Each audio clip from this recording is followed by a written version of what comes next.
ಕೇಂದ್ರ ಸರ್ಕಾರ ತಂದಿರುವ ಎಪಿಎಂಸಿ ಕಾಯ್ದೆ ಹಾಗೂ ರೈತ ಮಸೂದೆ ಕಾಯ್ದೆಯನ್ನು ವಿರೋಧಿಸಿ ಇಂದು ರೈತ ಸಂಘ ಭಾರತ್ ಬಂದ್ಗೆ ಕರೆ ನೀಡಿತ್ತು. ಆದರೆ ಹುಬ್ಬಳ್ಳಿಯ ಹೃದಯ ಭಾಗವಾದ ಚೆನ್ನಮ್ಮ ಸರ್ಕಲ್ನಲ್ಲಿ ಹೊರತುಪಡಿಸಿ ಬೇರೆಡೆ ದಿನನಿತ್ಯ ಯಾವ ರೀತಿಯಾದ ಸ್ಥಿತಿ ಇರುತ್ತೋ ಅದೇ ರೀತಿ ಇದೆ.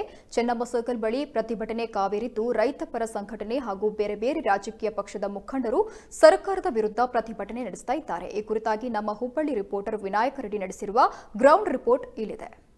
ಏನು ಕೇಂದ್ರ ಸರ್ಕಾರ ಎಪಿಎಂಸಿ ಕಾಯ್ದೆ ಹಾಗೂ ರೈತ ವಿರೋಧಿ ಮಸೂದೆ ಕಾಯ್ದೆಯನ್ನು ಜಾರಿಗೆ ತಂದಿದೆ ಅಂತ ವಿರೋಧಿಸಿ ಇಂದು ರೈತ ಪರ ಸಂಘಟನೆಕಾರರು ಹಾಗೂ ಕೆಲವೊಂದಿಷ್ಟು ರಾಜಕೀಯ ಪಕ್ಷಗಳು ಭಾರತ ಬೆಂಬಲಕ್ಕೆ ಒಂದು ಕರೆ ನೀಡಿದ್ರು. ಈ ಕರೆಗೆ ಹುಬ್ಬಳ್ಳಿಯ ಚೆನ್ನಮ್ಮ ಸರ್ಕಲ್ನ ಹೊರತುಪಡಿಸಿ ಉಳಿದೆಲ್ಲ ಕೂಡ ಜನಜೀವನ ಸಾಮಾನ್ಯವಾಗಿದೆ ಅಂತ ಹೇಳಿ ನಾನಿರುವಂಥದ್ದು ಏನು ಹುಬ್ಬಳ್ಳಿಯ ಗಬ್ಬೂರ್ ಬೈಪಾಸ್ ಹತ್ರ ತಾವು ದೃಶ್ಯಗಳಲ್ಲಿ ನೋಡ್ತಿದ್ರೆ ಯಾವ ರೀತಿಯಾದಂಥ ವಾತಾವರಣ ಇದೆ ಅಂತಂತಂದರೆ ಕೂಡ ಸಾರಿಗೆ ಸಂಚಾರಗಳ ಬಸ್ ವ್ಯವಸ್ಥೆ ಕೂಡ ಮಾಡಲಾಗಿದೆ.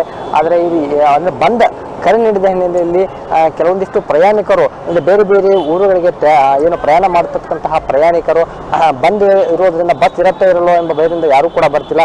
ಹೀಗಾಗಿ ಕೂಡ ಬಸ್ಗಳು ಕೂಡ ಖಾಲಿಯಾಗಿ ಗಂಟೆಗಳ ಕಾಲ ಆಯಿತು ನಿಂತು ಇದುವರೆಗೂ ಕೂಡ ಯಾವುದೇ ಪ್ರಯಾಣಿಕರು ಬಂದಿಲ್ಲ.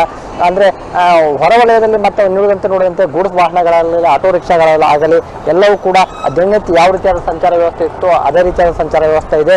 ಇನ್ನು ಈ ಕಡೆ ನೋಡೋದಾದಂತಂದರೆ ಏನು ಪೊಲೀಸ್ ವಾಹನಗಳು ಕೂಡ ಯಾವುದೇ ಅಹಿತಕರ ಘಟನೆಗಳು ಸಂಭವಿಸಬಾರದು ಎಂಬ ಉದ್ದೇಶದಿಂದ ಸಾಕಷ್ಟು ಬಂದೋಬಸ್ತ್ ಮಾಡುವ ಸಲುವಾಗಿ ಏನು ಬಸ್ಗಳು ಕೂಡ ಅಂದರೆ ಪೊಲೀಸ್ ವಾಹನ ಕೂಡ ಗಸ್ತು ಸಂಚರಿಸ್ತಿದ್ದು. ಅದೇ ರೀತಿ ಕೂಡ ಏನು ಸ್ಥಳದಲ್ಲಿ ಕೂಡ ಕೆಲವೊಂದಿಷ್ಟು ರಿಸರ್ವ್ ಪೊಲೀಸರು ಕೂಡ ನಿಂತಿರುವಂಥದ್ದು. ಹೀಗಾಗಿ ಏನು ಹುಬ್ಬಳ್ಳಿ ಚೆನ್ನಮ್ಮ ಸರ್ಕಲ್ನ ಹೊರತುಪಡಿಸಿ ಅಂದರೆ ಹೋರಾಟಗಾರರು ಚೆನ್ನಮ್ಮ ಸರ್ಕಲ್ ಬಳಿ ಮಾತ್ರ ಹೋರಾಟ ಮಾಡ್ತಿದ್ದು ಯಾವುದೇ ರೀತಿಯಾದಂತಹ ಬೇರೆ ಕಡೆಯೂ ಕೂಡ ಬಂದು ಹೋರಾಟವನ್ನು ಮಾಡ್ತಿಲ್ಲ ಅಂತ ಹೇಳ್ಬೋದು.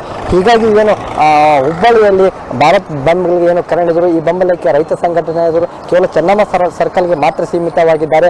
ಏನು ಚೆನ್ನಮ್ಮ ಸರ್ಕಲ್ ಸುತ್ತಮುತ್ತಲಿರುವಂತಹ ಕೆಲವೊಂದು ಪ್ರದೇಶಗಳಲ್ಲಿ ಏರಿಯಾದಲ್ಲಿ ಮಾತ್ರ ಒಂದು ಬಂದ್ ಮಾಡಲಾಗಿದ್ದು ಉಳಿದವರಿಗೆ ಕೂಡ ಜನಜೀವನ ಸಾಮಾನ್ಯವಾಗಿ ಯಾವ ರೀತಿಯಾಗಿದೆ ಅದೇ ರೀತಿಯಾಗಿದೆ ಅಂತ ಹೇಳ್ಬೋದು. ಕ್ಯಾಮ್ರಾ ಪರ್ಸನ್ ಮಾಂತೇಶ್ ಕಂಬಳಿ ಜೊತೆ ವಿನಾಯಕ್ ರೆಡ್ಡಿ, ಕಳೆ ನ್ಯೂಸ್, ಹುಬ್ಬಳ್ಳಿ.